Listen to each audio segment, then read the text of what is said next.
All right, well, today is our very first day of a new round of doggy day school. Mr. A, so Allston is back again, which I'm very excited to have him back. So we're just going to warm up with a couple little find its. He did get to do some playing with the flirt pole earlier. So I know you guys had mentioned that he's been struggling with some typical adolescent behaviors. So I'm assuming it has to deal with, of course, sometimes at times mouthiness, over arousal, getting too jazzed, and then having a hard time maybe coming back from that. Not sure if he's struggling with, for example, like viewing other new people or dogs from a distance. Some pups, when they hit adolescence, things that seem to be going in the right direction now all of a sudden seem more challenging, or things that were doing really well are now all of a sudden becoming more of a hiccup. So I would highly recommend that whenever, again, he's giving you a hard time, he's having a hard time. So think about how could we change the environment in the sense of being able to regulate where or when or at what distraction range we might be practicing at. If, for example, we're going out for those real world walks, which I know we've discussed in the past, is the problem with sometimes going right into the real world is it might be too challenging with all the novelty, and then on top of that, the visual distractions from either new people or dogs off in the distance. So we may find for Mr. A, warming up or sort of practicing in the beginning in and around the household, the yard, the front or side yard, and then build in some behaviors that you may want to use in oh no situations. So what I mean by that is, let's say, for example, there are some distractions about to partake off in the distance, or you notice he's having a more challenging moment. I would highly recommend practicing like find its or go sniff behaviors. What those consist of, again, and I know we've done find its prior, but let's say, for example, your pup is about to notice something, or before they notice it, you might distract him. So let's say there's something off in the distance about to happen. I find that Mr. A might have a hard time with it. So we might get in the rhythm of practicing getting his attention and then doing a find it off in the opposite direction from the stimulus.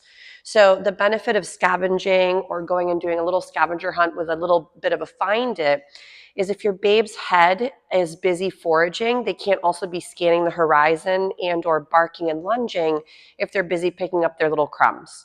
The other option too would be to work, for example, focus on you guys. So what I mean by that is not stationary positions. So for a lot of dogs, as things become challenging, we tend to ask for sits or downs or stay.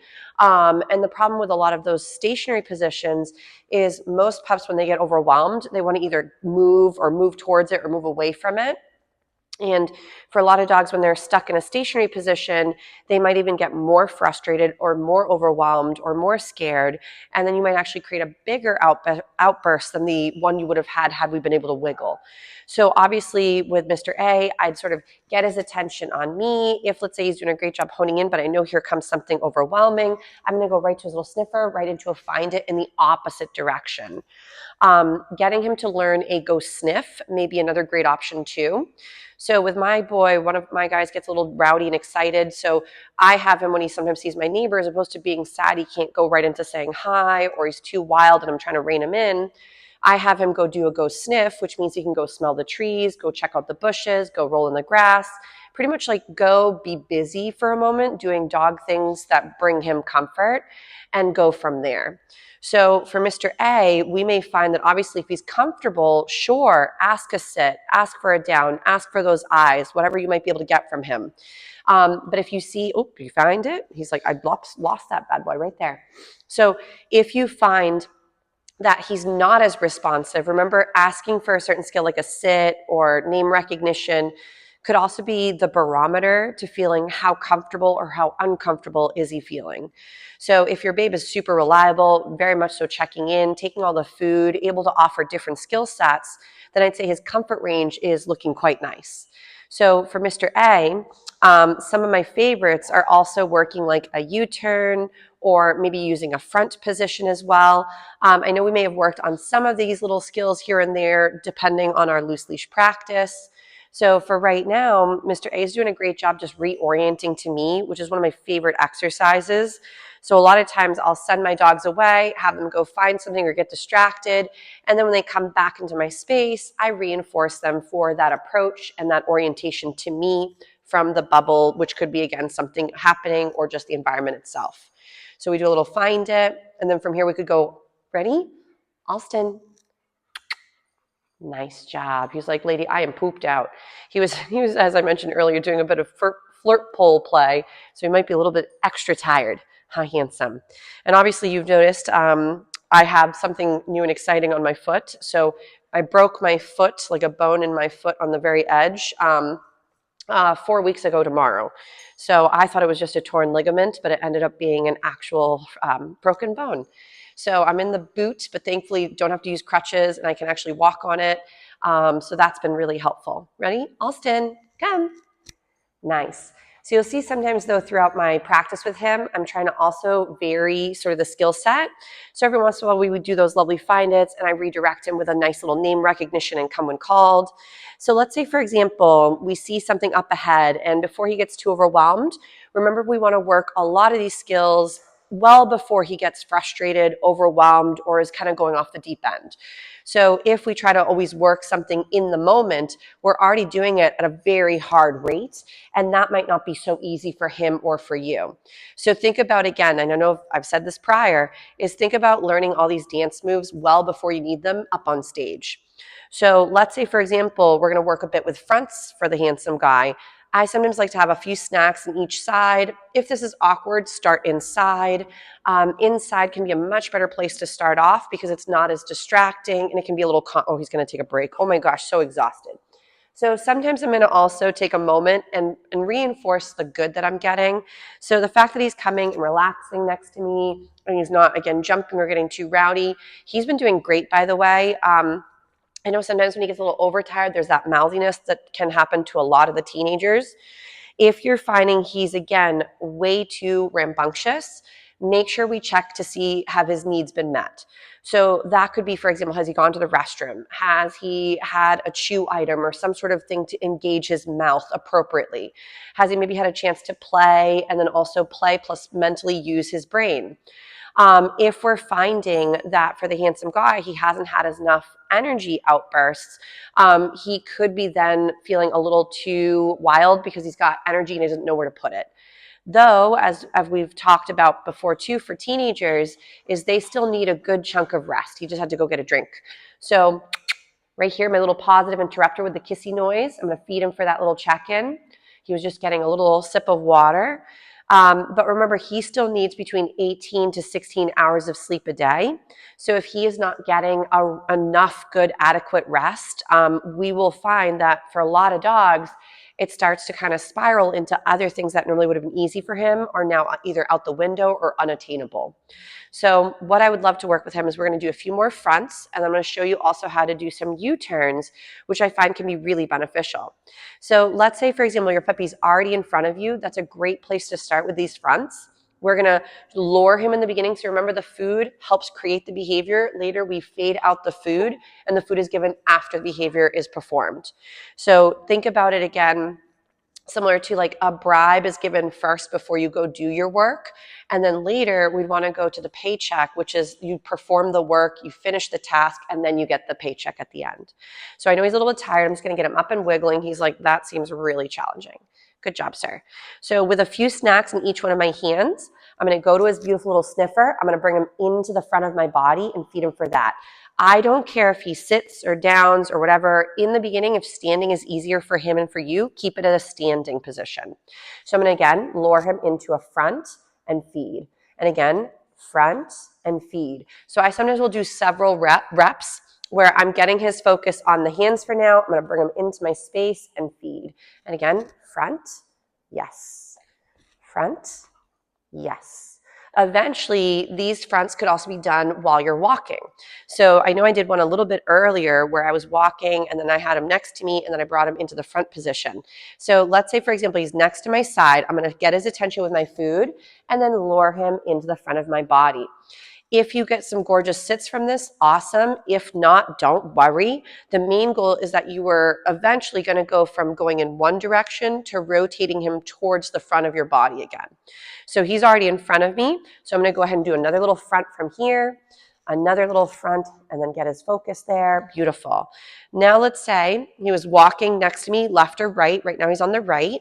And then I would lure him into a front and feed for that little change in direction. So front positions can be a great way to, if let's say your puppy did get a little distracted, he maybe starts to do a little bit of pulling on gear, you could then ask for a little front position and then bring him back into your, again, area here. Then you could ask for a check-in or some other focus or maybe a find it. So the benefit of doing U-turns as well is that you're creating changes in direction when otherwise, let's say, distractions could become too great or overwhelming. Just like I mentioned for my reactivity students is if the only time you use a certain skill, and this applies to everybody's dogs, puppies, or again, adult dogs or teenagers, is if the only time you use, let's say, for example, a U-turn or you use a sit or you use eye contact when here comes the hard thing or the challenging thing or like stranger danger, then your babe is going to start to rev the engine and start to get overwhelmed and flustered and may even start reacting even if there is no trigger present. Because if we spend most of our time practicing only in the moment, your babe might start to preemptively think every time we've done a U-turn, it was to avoid a strange dog. So then your babe starts to do a U-turn and they start to get all overwhelmed because they're assuming there's going to be another dog somewhere in that equation. So make sure about 80 to 90% of your practice happens without anything overwhelming or challenging, even when it comes to excitement. So right here, yes, great little positive interrupter. He was just getting distracted by the fence line. So we want Mr. A to not think that these skills equal here comes that thing. So a U-turn, ready? I'm going to get Mr. A's attention. So I might start off with getting his focus on the food. I haven't given it to him yet. Remember thinking about sometimes your snack hand is almost like a little bit of a magnet to help him follow through in the beginning. Later, again, I know we're really excited about snacks. Later, this would be faded out and it'd be the verbal or visual cues, and then you'd feed the behavior we're looking for. So with a U-turn, I just go and I lure him as I change the direction and go the opposite way that I was originally going. So if let's say, for example, okay, oh, here comes something distracting, we do a little U-turn and I feed him for that little change in direction. If this was really hard, you could, for example, feed a couple crumbs as you make the U-turn happen. If you have a shorter dog, I know I'm going to be working with two smaller little ladies today, and then we have our two taller gentlemen. So the ladies are the smaller friends. So we have a little toy poodle, and we have a French bulldog. And then we have our two mixed boys, which again are more like medium to, I guess our other man is a little bit medium large compared to the lovely little ladies. So let's say with Mr. A again, we might be working, ready? Get his attention back on me. And let's say, again, we're heading towards something. I'm going to do a little U-turn, and I'm going to feed him for that change in direction. So again, we get his attention, change the direction around, and feed for being by the side. You may also really like the finish or side position. And remember, you don't have to have all of these dance moves like under your belt instantly. You might pick and choose ones that you make, are more attainable for you and the pup at times. So find it and like name recognition and certain skills are more your dance move for starters. That's a great place to begin. So let's say for Mr. Handsome over here, we want to work a little bit where he's in front of me, but now I want him back to the side of my body so we could keep walking or do another thing. I like to go ahead and while he's in front of me, I'm going to lure him and sort of loop him around and set him up on the side of my body. So this could turn into a side finish. If it's back to the left side, it could be a heel again. There's a whole bunch of slogans, so pick something that makes sense to you. So I would again be walking. I'm going to bring him into my front. I'm going to feed him for going into the front of my body. Then from here, either the left or the right, whichever floats your boat, you would lure him. He's like, wait, how much further? If I get a little stuck, I like to throw the food, get him a little bit further away. So he has a little ability to do a turn. For some of them, if they're bigger boys and girls, the spin around could be a little bit more awkward. So sometimes, and I'll show you what you can do if, let's say, spinning around is a little bit hard for him at times with his caboose. So right here, I'm just going to bring him into a front to start. feed here. So let's say, for example, he's having a hard time going all the way into the side position. I like to go ahead and grab, for example, your food. You're going to show him your snack. I like to then take a step back to give him more space. He's hoping I dropped it. And then set him up next to my side again. So if you find taking a step back as you both take a moment away to then reset him up here, that would be a fine option, especially in the beginning. So don't worry about it being the most beautiful dance moves you've ever done. The main goal is that you just want to see progression and some good skill sets being slowly attained as you're both practicing. So I'm going to toss a little snack off to get him up and wiggling. So these types of behaviors can also be helpful for, again, re-engagement to you from the environment itself or from triggers or distractions down the road. Nice job, sir. So we'll just do a little bit with our loose leash walking, and then from there we'll go into working a little bit with some of these skills again. So he's nicely by my side. I'm going to feed for being on the left or the right. I frankly don't care whichever side he sort of rotates towards. Nice job, sir. And if you guys have a particular side you'd prefer, you can always let me know. I do like to get the babes comfortable on both sides of your body because sometimes there could be something gross on the ground or you're trying to avoid traffic or whatever it might be. So getting your dog comfortable doing either side, really nice. So again, from here, we'll go into that front. Nice. We'll go again into the side or finish. So if he's a little bit stuck, I'm going to lure him forward towards the side of my leg. If he is a little bit stuck, not the end of the world, we'll feed him right here for being, again, by the leg. And then from here, we can keep walking. He says, lady, I am pooped out. And then from here, maybe we do a little U-turn. So those U-turns, again, you just change the direction around. The pup still stays on the same side that they were on with you. You're just looping and altering the direction in which you were originally heading. So these, again, could be helpful for redirection away from something. Again, little U-turn. And then if, let's say, I lose him, I just help him out a little bit. Nice. But remember, too, to not forget to feed for all the in-between moments, too. So obviously, as he's practicing, I want him to think there's a lot of great value in being by my leg. So I'm also feeding at times throughout this loose leash walking for being by the side. Ready? So again, we meander. And again, they're all doing a really nice job, even with my sad little leg. Ready? So right here, very pretty. We might even go into a beautiful little sit by the side. So smart. Good job, sir.